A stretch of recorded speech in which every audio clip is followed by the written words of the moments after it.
어제 공문이 왔는데 우리 경견의 감독이신 홍성국 감독님이 목회 서신을 두 번째로 보냈어요. 되게 어떤 감독님은 목회 서신을 여러 번 보내고 목회 지침이죠. 보내는데 이번에 두 번째 목회 지침에 아주 길게 쓰셨는데 맨 끝에 제 얘기의 결론은 이겁니다. 그리고 필립 야코브 스페러라고 하는 사람의 글을 썼어요. 제가 조금 읽어보겠습니다. 여러분들에게 보내는 저와 여러분들에게 보내는 감독의 편지니까 한번 들어보시죠. 하나님은 우리에게 학식이 얼마나 있는지, 세상에 우리의 지식이 얼마나 나타냈는지 묻지 않으십니다.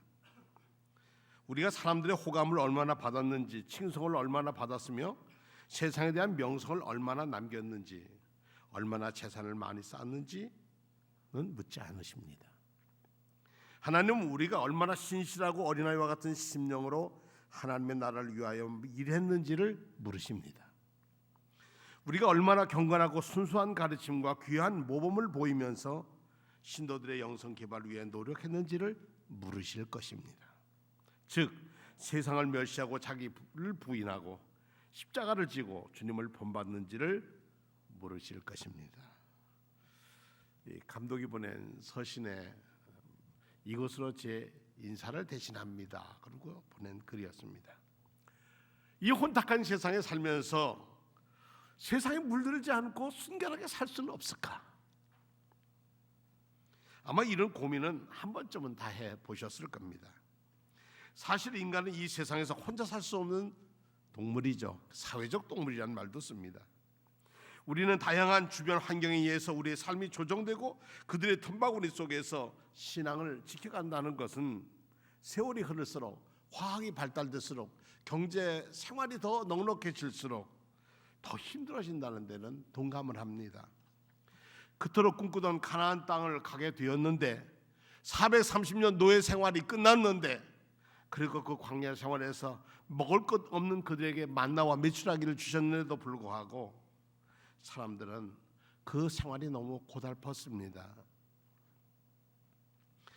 광야 40년의 파란만장한 역사를 펼쳐가시는 하나님의 역사 속에서 하나님을 그들을 도우시고 함께하시고 앞서가시고 하나님을 섬기기를 얘기했지만 그들은 하나님의 경고하신 대로 세상 물정에 빠져서 염려에 빠지고 불평과 불만에 빠졌고 그들의 예배 제사는 안락한 삶으로 대체하려고 하는 생각이 컸습니다. 민수기 11장은 다베라 사건입니다. 이 다베라고 하는 지명은 불사름이라고 하는 말인데 땅이 갈라져서 불이 나왔다고 하는 거죠. 민수기 11장 1절에는 이렇게 써 있습니다. 주께서 들으시는 앞에서 주님이 들으시는 앞에서 백성들이 심하게 불평을 했습니다. 주님이 듣고 진노하시어서 그들 가운데 불을 놓아 진 언저리를 살라버렸습니다. 백성이 모세에게 부르짖었습니다. 우리가 잘못했습니다.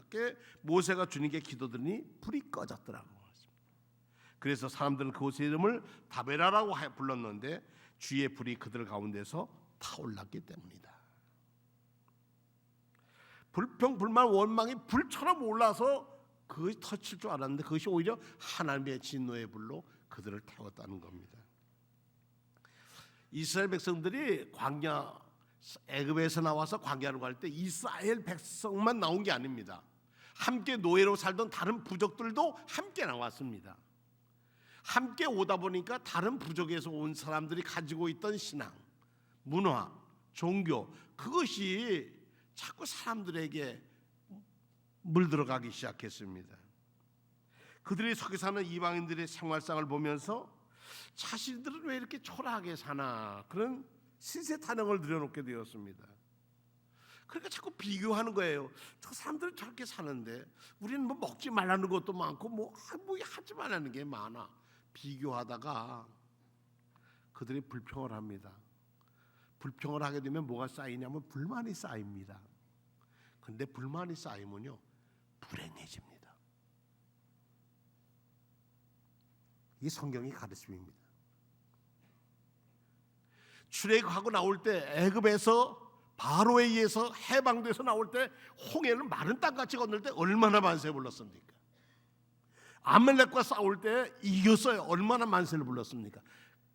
광야에서 제일 강한 무적을 이겼단 말입니다.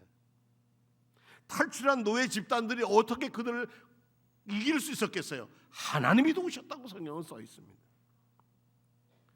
현대의 모든 물정들은 우리에게 이렇게 요구합니다. 자기 욕구 충족이 행복이다.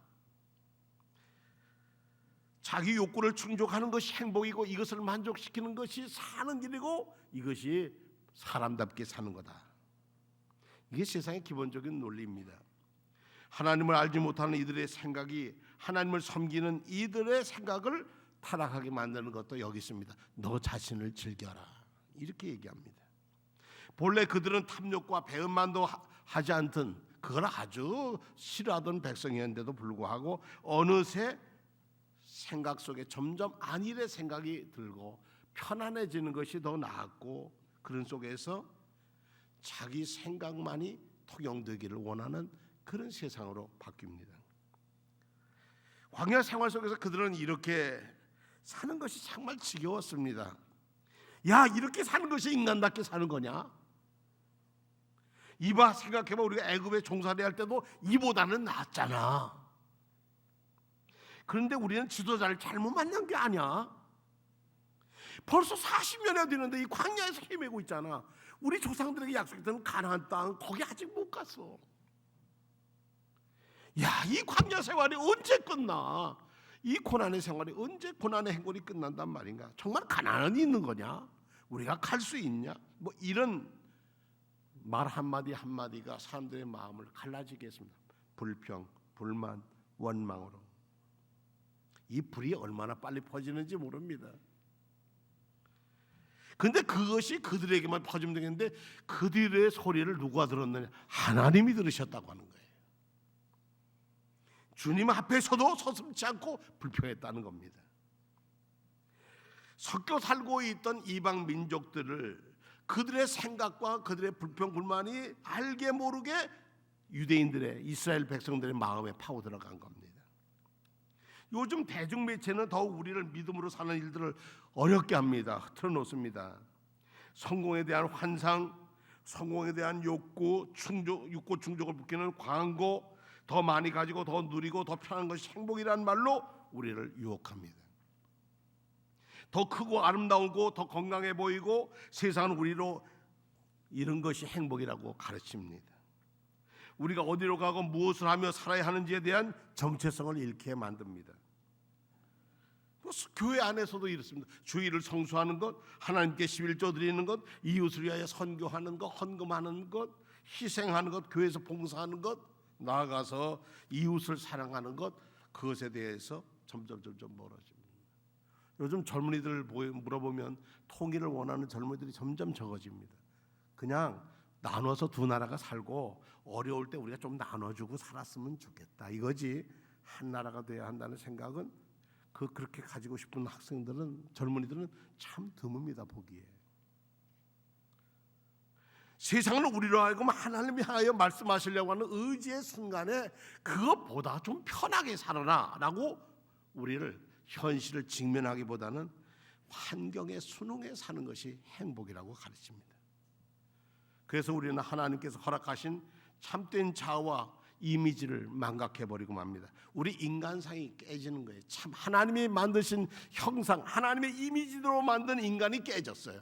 그래서 에덴에서 쫓겨나는 거예요. 그 에덴에서 쫓겨나는 것이 뭡니까? 욕구 충족이었어요. 너를 만족하는 것이 행복이야. 그러면 하나님과 똑같이 될 수 있어. 거기에 넘어간 거죠. 자기 만족. 더불어 하나님과 기쁘게 살던 것은 잊어버리고 나 혼자만 이렇게 생각할 때 그 사람은 지금 세상에 물들어 있는 사람이라는 겁니다. 이스라엘이 광야에서 하나님께 불평을 토로하는 것을 보면 불쌍하기보다는 어떻게 탐욕의 모습이, 탐욕이 불타오르는 게 뭡니다. 그 얘기가 이거예요. 우리는 이 애굽에 이집트에서 종살이할 때는 마늘도 파도 먹고 거기 참외도 있었고 뭐 수박도 있었고, 그게 뭡니까? 그것은 건강을 지키는 것이 아니에요. 어떤 면에 뭐예요? 향신료죠. 그래서 입을 즐기게 하는 것. 그런데 하나님이 줬다는 이 만나는 맨날 먹으니까 지겨워.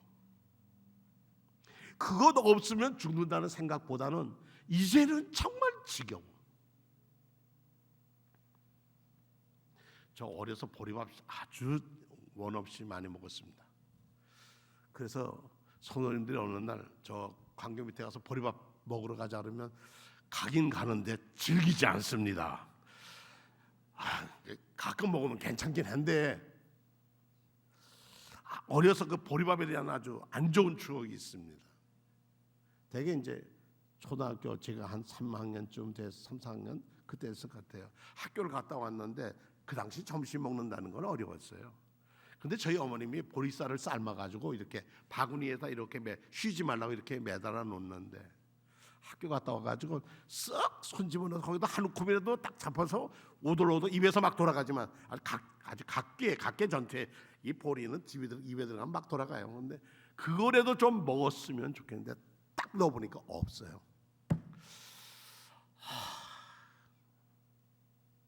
학교에서 오다가 그 무밭이 나올 때 내가 교회 예수 믿는다고 그 발로 못 찾는데 무밭 지나가다 바르게 마치 가을에 올라면 발로 딱 차면요 위에만 딱 부러져요.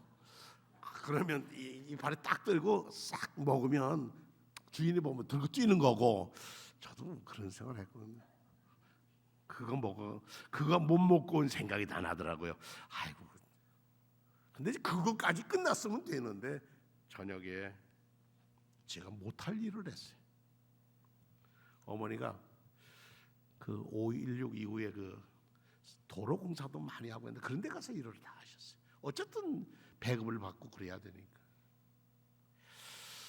저도 모르게 불평하는데 제가 평생 제일 잘못한 불평입니다. 자식을 낳았으면 배나 골키지 말지.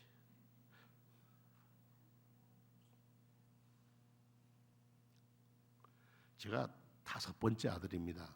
제 막내까지 6째고 저희 어머니까지 7이었습니다. 그런데 저희 어머니는 수없이 굶으셨는데 어린 저는 그 한 끼 못 먹은 게 무척이나 서러웠습니다.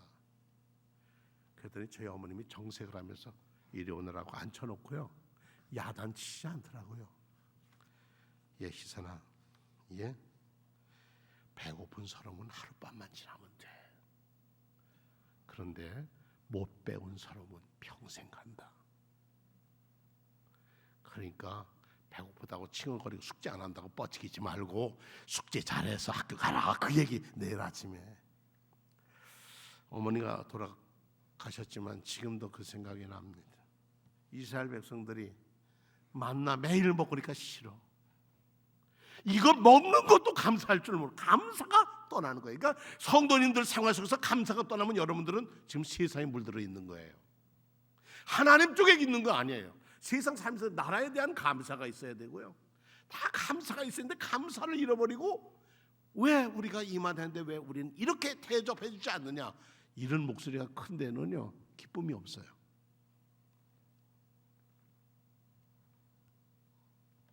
광야 생활을 하는 것이 하나님이 도우심이 아니면 거기까지 오지 못하고 노예 생활이라는 게 인권이 있어요. 인격이 있어요.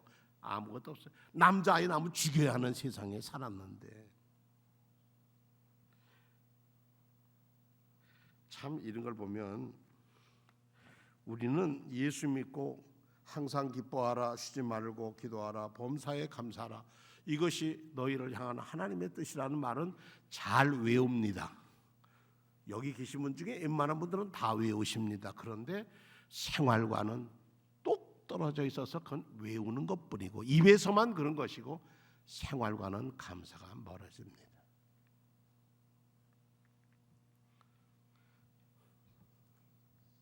그러면 이렇게 세상 살면서 물들지 않을 수 없을까? 있습니다. 하나는 뭐냐면 자신을 깨닫고 자기의 분별력이 필요합니다. 근데 이 분별력은 말씀과 기도 없이는 분별력이 생기지 않습니다. 이스라엘 사람이 첫 번 굶어서 만나를 먹을 때는 야 이게 뭐야? 만후 그랬어요. 그래서 만나가 된 거거든요. 이게 뭐야? 웬 떡이야? 먹어보니까 기맥혀. 기름 섞인 과자 갖고 삶아 먹기도 해보고 찌어서 과자도 먹는 하루도 만들어보고. 그때 뭐 저게 있겠어요? 돌멩이 2개 갖다 놓고 이렇게 비비면 다 그 부서지고 다 그렇게 살아서 뭐 참 감사했던 것이 하루 이틀 지나니까 뭐가 되면 불평이 되는 게, 이만하면 되지 뭘, 이만큼만 하면 내가 교인으로서 잘하는 거다 생각하는지 모르지만, 여러분은 이 세상에 하나님 앞에서의 우리의 감사가 식어지면 우리는 하나님의 손에서 떠난 겁니다. 우리가 붙들고 있는 게 뭐예요? 돈이고 명예고 세상 것을 붙들고 있는 겁니다. 그것이 행복인 줄 붙들고 있는 겁니다. 착각이옵시다. 두 번째로, 신앙 공동체를 소중히 여겨야 합니다. 우리는 수원 종로교인이라는 것을 긍지를 가지고 살아야 합니다. 이에도 우리의 조상들은 민족의 독립과 자강을 위해서 목숨 걸고 살았어요. 이하영 목사님 이번에 다음 목요일 날 수원박물관에서 우리 시대를 밝혔던 역사가들을 그 찾았는데 두 번째 강자가 이하영 목사님에 대한 강좌. 우리가 일대 초대 목사님. 지난번 우리가 임면 선생님 동상 세웠어요. 그때 시청 바로 앞에다가 제일 좋은 자리에 걸어오시는, 참 마음이 달렸어요. 이 시대, 세월은 지나도 이 시대에 찾아오시는 필동 임면수 권사님, 그분은 어떤 마음으로 찾아오실까? 저는 그 생각을 했어요. 또 이성경 열사님, 그분들도 마찬가지예요. 김세환 권사님, 그분들도 그랬어요. 다 이 교회에서 눈물로 기도하던 분들이었어요. 그러면 그 시대를 지나서 오늘 2015년을 사는 우리는 뭘 해야 할 건가? 그분들은 나라를 위해 살았으면 우리도 나라를 위해 사는데, 나라 위해 살 것이 뭐 이웃 사랑하면서 사는 거예요. 그것이, 그분들이 나라 사랑했으면 우리는 이웃 사랑하면서 살아야죠. 그것이 주님이 가르쳐 주신 교훈인데요. 그래서 오늘 수원종로교회임을 긍지를 가지고 살아야 할 줄로 믿습니다. 교회 사랑, 속회 사랑, 가정들 사랑하고 자녀들 사랑하세요. 자녀들 위해서 이름을 불러가면서 축복 기도를 해주세요. 누구에게 축복을 받겠어요? 요즘 밥상머리 교육이 어렵다고 그래요. 왜냐하면 서로 바쁘니까 그냥 빨리 학교 가고 빨리 가고 하니까 만날 시간이 없고 저녁 되면 와서 그냥 씻고 문 닫고 하면 끝이고, 뭘 할 수 있어요? 여러분들이 기도하는 게 있어요. 학교가 있을 동안도 기도할 수 있고 그 아이들을 위해서 기도할 수 있어요. 하도 불평을 하니까 모세가 하나님께 화를 냅니다. 내가 이 백성을 냈습니까? 내가 그들을 낳습니까? 어째서 내게 양육하는 아버지 젖먹이 있는 아이를 품듯이 그들을 품고 그들의 칭얼거리 소리 다 듣고 난 이제 시끄러워 못 듣겠어요. 내 입이 무거워서 못 듣겠어요. 나 원망 듣고 일 못하겠어요 하고 하나님께 항변을 합니다. 모세가, 제가 어출 고기가 어디 있습니까? 나한테 울면서 고기를 줘 우리를 먹게 하라 그럴 때 어떡합니까? 난 책임을 추가해서 저들이 조금씩 돌 들고 날 쳐 죽일 것 같은데 난 어쩌면 좋아요. 하나님 앞에서 그렇게 기도했어요. 하나님이 들어주셨어요. 그 기도도요. 십계명 가지고 내려오니까 우상 숭배하고 있는 걸 보고 십계명을 덜져서 깨트리면서 뭐랬어요? 하도 속상하니까 뭐라 그래요? 주께서 기록하신 책에서 제 이름을 지워주십시오. 그러나 이 민족은 살려주세요. 이렇게 기도하는 것이 모세였어요. 바울 사도도 이런 기도해요. 나는 그리스도 안에서 참말하고 거짓말하지 않습니다. 내 양심이 성령 안에서 이것을 증언해 줍니다. 내게는 내 동족을 위한 큰 슬픔이 있고 자기를 핍박하는 동족의 큰 슬픔이 있고 내 마음에 끊임없이 고통이 있습니다. 예수님은 이렇게 기도했어요. 주여 저들을 용서하옵소서. 저들은 저들이 하는 일이 무엇인지를 모르고 있습니다. 십자가에서 그러고 죽으셨어요. 말씀을 마무리하겠습니다. 어제 아침 국민일보 미션 라이프면에 길이란 길 이런 주제를 가지고 컬럼을 썼습니다. 어느 기자가 이렇게 썼어요. 하나님은 사람보다 먼저 길을 가신다. 사람이 지나가면 그것이 길이 된다가 아니에요. 하나님은 길을 먼저 가신다. 그의 선하고 의로운 길을 가신다. 주님의 길은 완전하며 여호와의 말씀은 진실하다. 하나님은 사람의 길을 아시고 마땅히 행할 선한 길을 가르쳐 주신다. 복이 있는 사람은 죄인의 길에 서지 아니하고 자신이 걸어갈 길을 여호와께 맡긴다. 그리고 영원한 길로 인도해 달라고 간구한다. 그러나 사람들은 각기 제 길을 간다. 성경에서 길이란 웨이라고 하는 것은 히브리어로 테레흐이다. 하나님의 말씀과 율법이 포함된다. 길은 단순히 패스, 도로가 아니다. 성경은 길은 각 인생길에 적나라하게 그 길을 나타내고 있다.